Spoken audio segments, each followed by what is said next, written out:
परमात्मा की प्राप्ति। एक राजा था, वह बहुत न्यायप्रिय तथा प्रजा वत्सल एवं धार्मिक स्वभाव का था। वह नित्य अपने इष्ट देव की बड़ी श्रद्धा से पूजा पाठ किया करता था।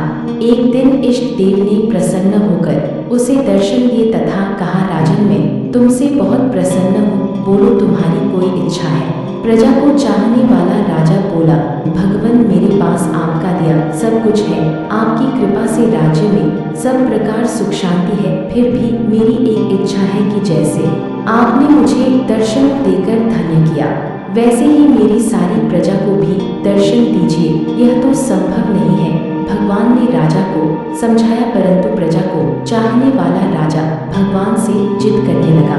आखिर भगवान को अपने साधक के सामने झुकना पड़ा और वे बोले, ठीक है, कल अपनी सारी प्रजा को उस पहाड़ी के पास लाना, मैं पहाड़ी के ऊपर से दर्शन दूंगा। राजा अत्यंत प्रसन्न हुआ और भगवान को धन्यवाद दिया। अगले दिन सारे नगर में ढिंढोरा पिटवा दिया कि कल सभी पहाड़ के नीचे मेरे साथ पहुँचे, वहाँ भगवान आप सबको दर्शन देंगे। दूसरे दिन राजा अपने समस्त प्रजा और स्वजनों को साथ लेकर चल दिया।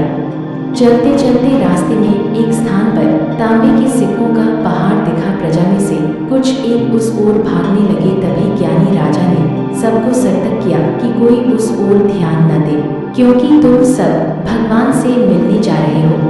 इन तांबे के सिक्कों के पीछे अपने भाग्य को लात मत मारो। परंतु लोभ लालच में वशीभूत कुछ प्रजा तांबे के सिक्कों वाली पहाड़ी की ओर भाग गई और सिक्कों की गठरी बनाकर अपने घर की ओर चलने लगे। वे मन ही मन सोच रहे थे, पहले ये सिक्कों को समेट ले, भगवान से तो फिर कभी मिल लेंगे। राजा खिन्न मन से आगे बढ़े। कुछ दूर चलने पर चांदी के सिक्कों का चमचमाता पहाड़ दिखाई दिया। इस बार भी बची हुई प्रजा में से कुछ लोग उस ओर भागने लगे और चांदी के सिक्कों को गठरी बनाकर अपने घर की ओर चलने लगे। उनके मन में विचार चल रहा था कि ऐसा मौका बार बार नहीं मिलता है, चांदी के इतने सारे सिक्के फिर मिले न मिले, भगवान तो फिर कभी मिल जाएंगे। इसी प्रकार कुछ दूर और चलने पर सोने के सिक्कों का पहाड़ नजर आया। अब तो प्रजाजनों में बचे हुए सारे लोग तथा राजा के स्वजन भी उस ओर भागने लगे। तभी ज्ञानी राजा ने सबको सतर्क किया कि कोई उस ओर ध्यान न दे, क्योंकि तुम सब भगवान से मिलने जा रहे हो।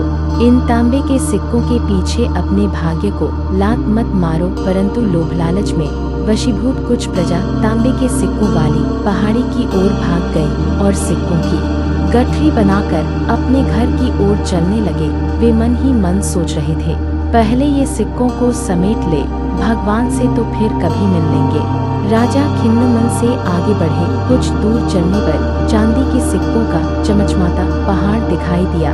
इस बार भी बची हुई प्रजा में से कुछ लोग उस ओर भागने लगे और चांदी के सिक्कों को गठरी बनाकर अपने घर की ओर चलने लगे। उनके मन में विचार चल रहा था कि ऐसा मौका बार बार नहीं मिलता है, चांदी के इतने सारे सिक्के फिर मिले न मिले, भगवान तो फिर कभी मिल जाएंगे। इसी प्रकार कुछ दूर और चलने पर सोने के सिक्कों का पहाड़ नजर आया।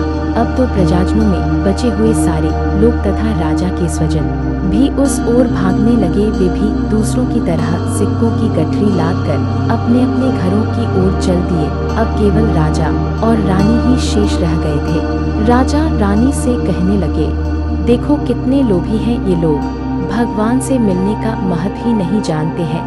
भगवान के सामने सारी दुनिया की दौलत क्या चीज है।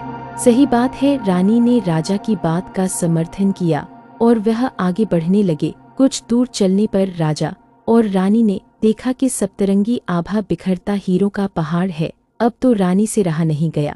हीरों के आकर्षण से वह भी दौड़ पड़ी और हीरों की गठरी बनाने लगी। फिर भी उसका मन नहीं भरा तो साड़ी के पल्लू में भी बांधने लगी। वजन के कारण रानी के वस्त्र देह से अलग हो गए, परंतु हीरों की तृष्णा अभी भी नहीं मिटी। यह देख राजा को अत्यंत ग्लानि और विरक्ति हुई। बड़े दुखद मन से राजा अकेले ही आगे बढ़ते गए।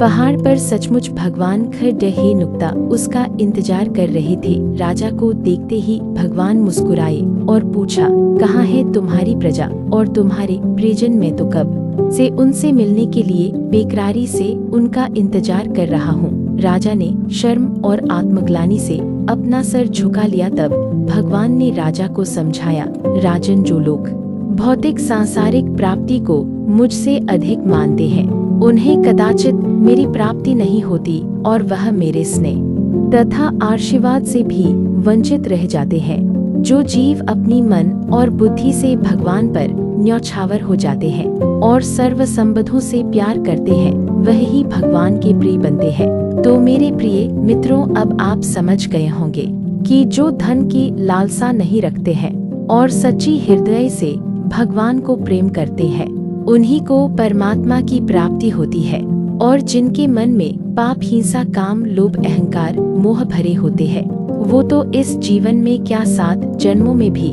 भगवान को नहीं पा सकते। मित्रों, मुझे आशा है आपको यह कहानी अच्छी लगी होगी। बहुत मेहनत से मैंने इसे आपके लिए बनाया है। एक लाइक जरूर कीजिए, इससे हमारा मनोबल बढ़ता है।